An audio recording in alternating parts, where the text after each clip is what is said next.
It started as a whisper, a quiet rumor moving through paddocks and factory floors. And then suddenly it wasn't quiet anymore, because Christian had opened his mouth, and Formula One held its breath. The question was simple, too simple. Had Red Bull and Mercedes found a secret engine trick for 2026? He didn't say yes, he didn't say no, and somehow that made it louder. Formula One is about pushing the boundaries. It's about how you interpret regulations. Always has been, always will be, he said. Calm, controlled, almost smiling between the lines. But behind that calm tone sat a potential earthquake. The 27-26 rules are supposed to reset everything. New engines, new balance, new hope for teams that have been chasing shadows for years. At the center of it all is one number, 16:1. That's the maximum allowed compression ratio for the new power units. Go higher and you break the rules, or so everyone thought. Because here's the twist. The compression ratio is only checked when the engine is cold, static, sitting still. We have to get this right. No room for error. The pressure's on, and we must deliver. Not glowing hot under race conditions. And according to the rumors, Red Bull and Mercedes may have built engines that passed the 16:1 test while standing still, but climb closer to 18:1 once they're alive and running. That detail has not been officially confirmed, but it's enough to make rivals nervous, because a higher compression ratio means better efficiency, more power for the same fuel. And in a regulation era where catching up is heavily limited, any early edge can become permanent. He knew exactly what he was doing when he leaned into the philosophy instead of the specifics. Teams that are the most conservative are the teams that are never at the front of the grid. He said, "You've got to be pushing the envelope." That word again, envelope. Push it too far and it tears. Push it just right and you win championships. And of course, it's all about how you interpret regulations, he continued. And engineers, some of the brightest engineers on the planet, will be looking at those regulations and thinking, okay, how can I maximize performance? That wasn't a denial, it was a statement of belief. And it didn't take long for the other side of the garage to respond. At the official launch of the Mercedes W7, Toto Wolff looked irritated, not defensive, irritated. "I just don't understand that some teams concentrate more on the others and keep arguing a case that is very clear and transparent." Wolff said clear, transparent, strong words in a sport built on grey areas. Communication with the FIA was very positive all along, and it's not only on compression ratio but on other things too, he added. Specifically in that area, it's very clear what the regulations say. It's very clear what the standard procedures are on any motors, even outside of Formula One. So, just get your together. That line hit like a slap, and then came the closer. The kind of sentence teams repeat to lawyers and regulators. The power unit is legal. The power unit corresponds to how the regulations are written. The power unit corresponds to how the checks are being done. Legal. Written. Checked. End of discussion. Or so Mercedes would like everyone to believe. But her wasn't done. Now outside the daily pressure of the pit wall, the former Red Bull boss sounded almost amused by the accusations floating around. "That's a big statement," he said, responding to claims that teams were cheating like wildcats. Listen, we have to be extremely careful. And One then wrong once move and this again, whole thing falls he apart. went back Do you to understand? first principles. Formula One's about pushing the boundaries. It's about how you interpret regulations. Always has been and always will be. The message was clear. This isn't cheating. This is Formula One. But for Ferrari, Audi, and Honda, it doesn't feel that simple. Because once a power unit is homologated for 2026, that design is locked in. If Red Bull and Mercedes really have found a smarter interpretation, the rest of the grid may be stuck chasing a ghost for years. That's why meetings have already started.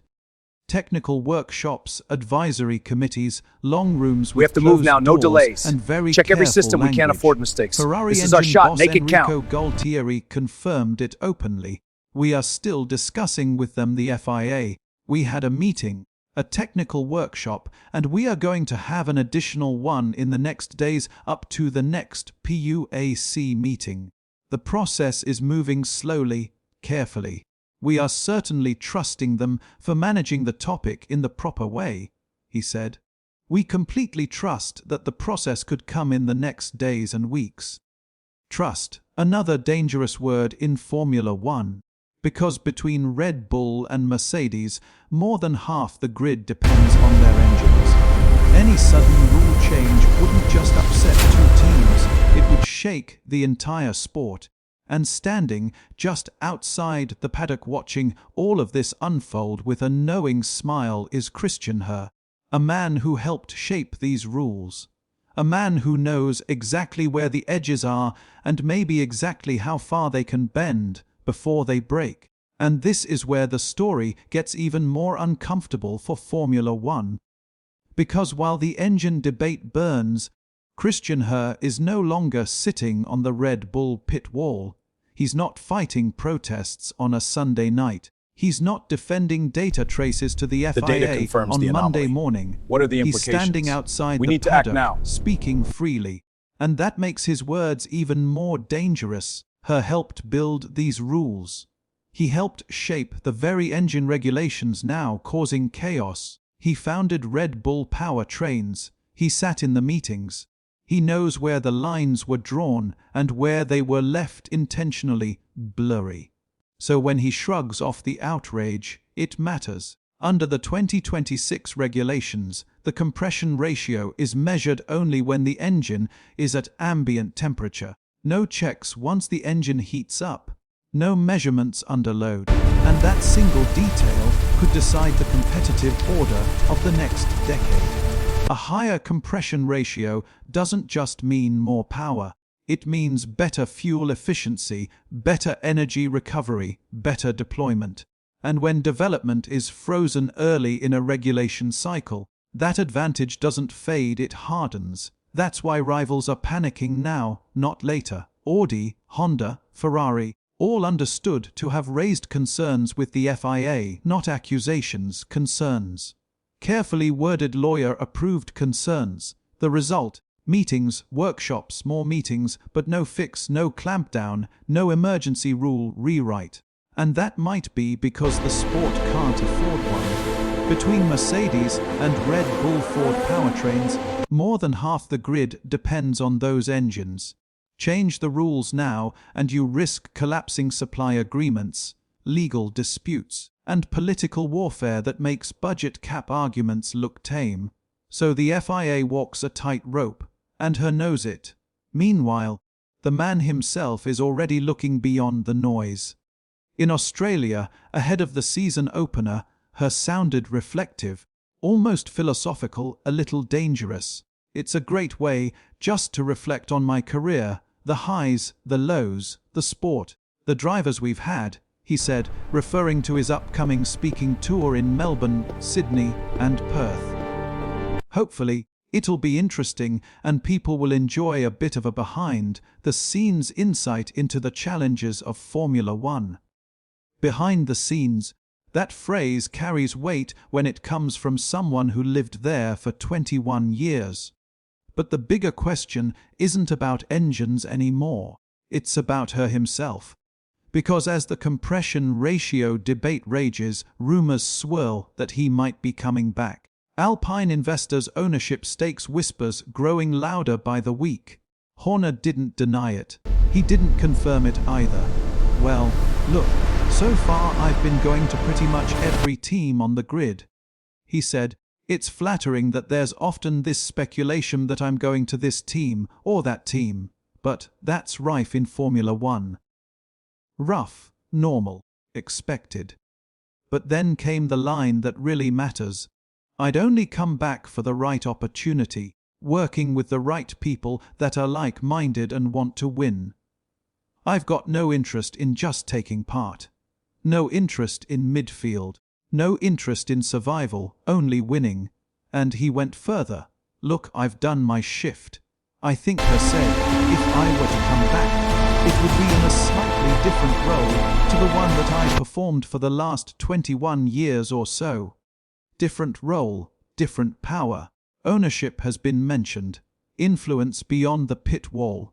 Control without the daily grind. If my career stops at the end of my time at Red Bull, I've had an incredible run, he added. And as I say, I'd only come back for something that was genuinely exciting and something that could ultimately win. That last word lingers, win. So, here's the uncomfortable thought Formula One can't shake. What if this engine controversy isn't just about interpretation? What if it's a preview, a reminder of how the smartest people in this sport think, how they read rules, how they plan years ahead, and how they accept criticism as the cost of being ahead?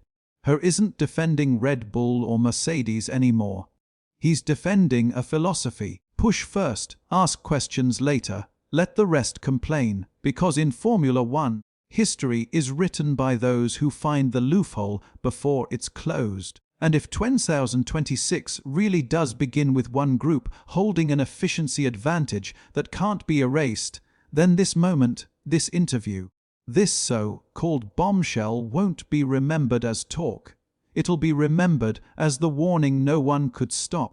So the real question isn't whether the engine's illegal. The question is this: when the lights go out in 2026, will the rest of the grid already be too late?